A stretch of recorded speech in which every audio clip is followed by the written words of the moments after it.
Good evening and welcome. I am Amarachi Ubani. Tonight, the United Nations Security Council decries the level of poverty in the northeast region, says the fight against insurgency cannot be done in isolation. Former President Olusegun Obasanjo says he remains optimistic that Nigeria will live up to the dreams of its founding fathers as he turns 80. And the Central Bank of Nigeria orders commercial banks to process personal and basic traveling allowances within 24 hours or face sanctions. And Somalia's Prime Minister Hassan Ali Khair says 110 people have died from a single region in the last 48 hours amid a severe drought.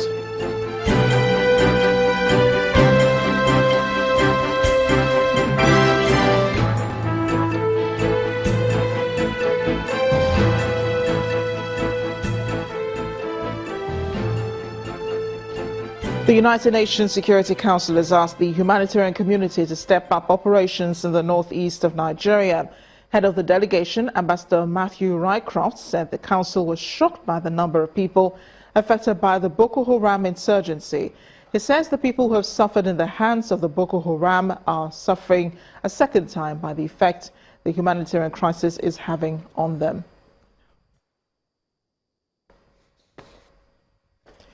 Meanwhile, the devastating impact of the Boko Haram insurgency on communities in the nation's northeast continues to be seen not just in the towns destroyed by the insurgents, but in the camps for internally displaced persons. Millions of Nigerians displaced by the insurgency now grapple with life in faraway cities amidst difficult living conditions. But the plight of young children in these new environments raises both hope and concern. Our correspondent, Ajirin Galali, reports. Far removed from Abuja's splendor in a desolate camp for internally displaced persons, children wander between the world they knew and the one they know now. So you said you want to be a what? A lawyer. Please give me a high five. 15-year-old Jeremy Aga was torn away from his parents in Borno State as they fled to Cameroon while he was smuggled to Abuja with his uncle. Now in school, he pursues justice through education. I want to bring justice to our people because we're not a lawyer. I want to speak true in any way. While Jeremy seeks legitimate justice, many displaced children who watched relatives die in horrific fashion seek vengeance. What else do you want to be? Tell me. Soldier. What else? Police. What else? Mopo. You want to be a mopo? Why the father and mothers were killed, they take away the children as child soldiers, then they burn their houses. And these are represented in some of the drawings they have. It is an art exhibition session here, and children express that which their words cannot communicate. From Borno's Gwoza community, 13-year-old Zakaria paints his memory. A home, a helicopter, a soldier, a militant, and an armored carrier, all painted on a sea of red blood.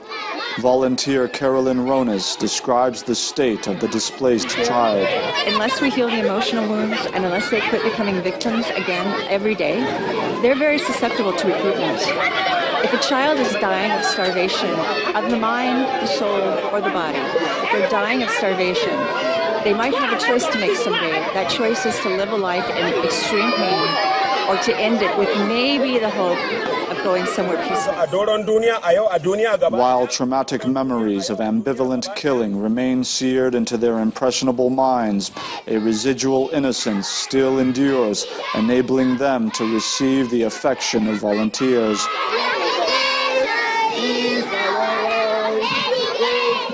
Is it progress or retribution? This is a choice facing these vulnerable children who will eventually be adults as they seek to build a life after the one they knew was torn asunder. Ajuri Ngelale, Channels Television News. The Buhari government says one of its major programs is to tackle corruption, but a professor of international law, Akin Oyebode, believes the government is only treating the symptoms and not the disease. Professor Oyebode was guest in our political program, Sunday Politics. The scholar says Nigeria must increase the penalty on corruption-related offences. It seems that the Buhari government is fighting the symptoms rather than the root cause of corruption. You see, corruption is systemic. In fact, we practice what one can call a crypto or proto-capitalist structure. And the political economy of corruption will show that the type of capitalism we're operating is a form of legalized robbery. And to that extent, you cannot wish corruption away, except you change the political economy of Nigeria. And Nigerian leaders are afraid to take the plunge. So, but it makes good copy in the papers that you've recovered X and you've bust a particular repository of stolen funds and what have you. It's good to do that, but I think we have to really revise the options available before us.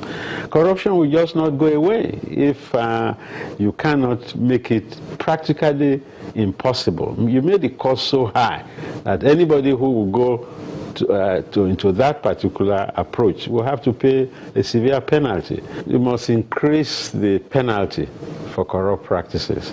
Either you make it up to 30 years, you put people proving corrupt, you put them in jail and throw away the keys. Nigeria might no longer be putting corrupt people behind drums and executing them in the bar beach. Maybe we've gone past that. But the sanctions are a mere slap on the wrists. I heard that properties confiscated by previous regimes, some of them have been handed over to the previous owner. So, and you could see the sort of thing that we're witnessing even in the judiciary. So if go Ross, what do you want Iron to do? Activities marking the 80th birthday celebrations of former President Chief Olusegun Obasanjo are being rounded up with a dinner in Lagos today. The celebrations included a Thanksgiving service organized by the Christian Association of Nigeria and the formal opening of his presidential library in Abeokuta. The former president has, however, been reminiscing on his dreams for Nigeria. In an exclusive interview with Channels Television, Chief Obasanjo says he has mixed feelings about Nigeria's development. He, however, says lack of planning is responsible for the current recession in the country. I think that people human memories are short. When I was military head of state, we had a bad situation. People have forgotten that. The situation was so bad that I have to look at the list of things to ban. Many things that I decided must be banned. We tried price control. It did not work. Now, when I came back as elected president, the oil position, the price of oil was very. People have forgotten that. It hovered between $8 and $9 when I came in. And in fact, we couldn't balance our budget. But look, economy is going up and down. Now, where we have behaved stupidly is that we do not bear in mind that there will be a rainy day. Now, when I work for that, I believe in that. That was why I said, look, first of all, let me get debt relief. Because we were spending almost $3 billion to service debt. And yet the quantum of our debt was not going down. Now, if we can't save that, that was substantial. And we did. All right? Let us also, in the past, what we used to do is, before I became president, what we used to do is we budget, and any money that was realized above the price we budget for that we would sell oil, we spend it. I said, no, that's not the way to go. Keep it for a rainy day.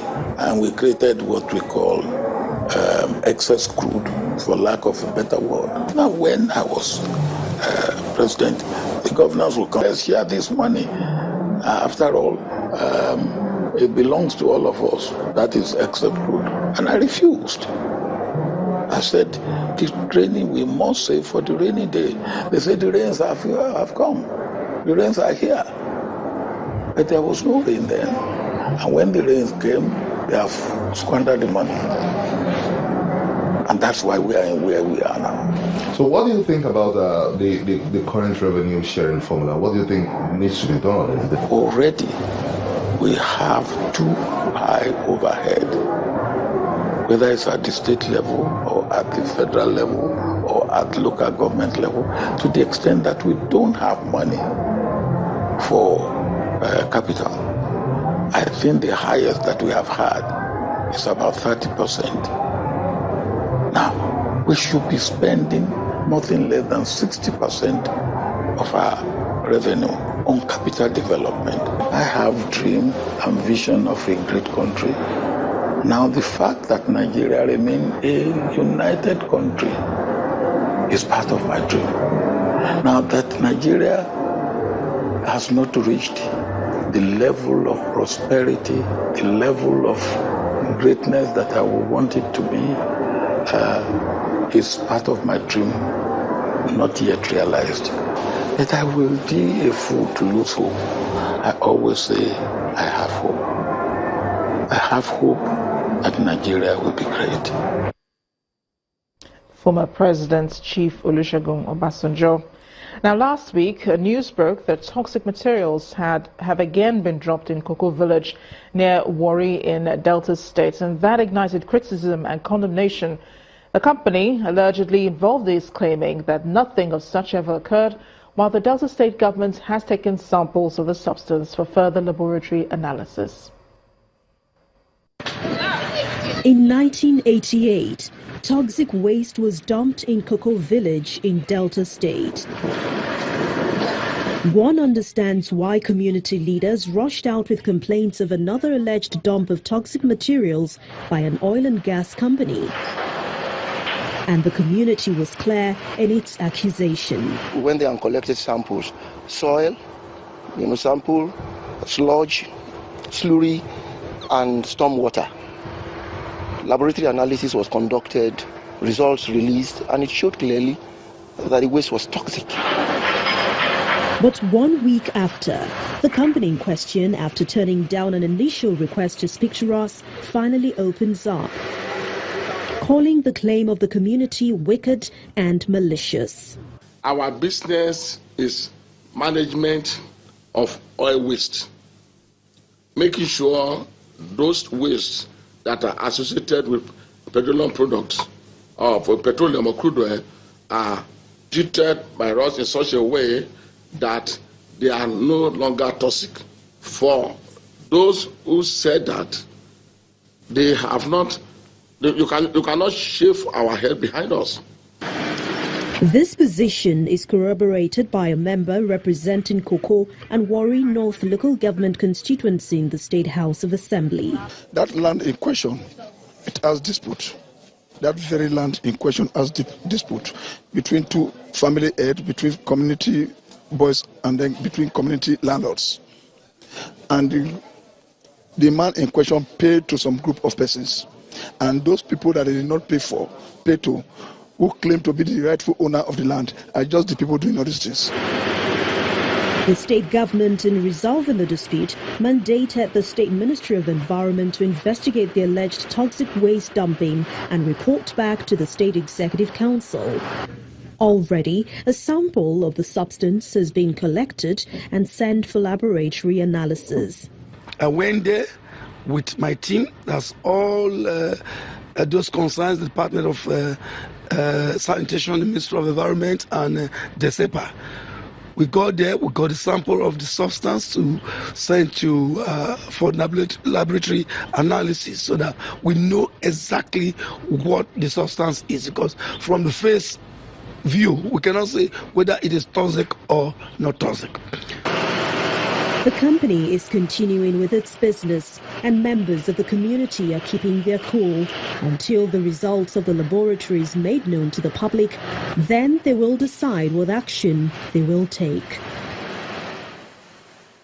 In part two, after the break, the federal government commissions 100 housing units in Owerri, the Imo State capital, as part of its mass housing scheme for civil servants.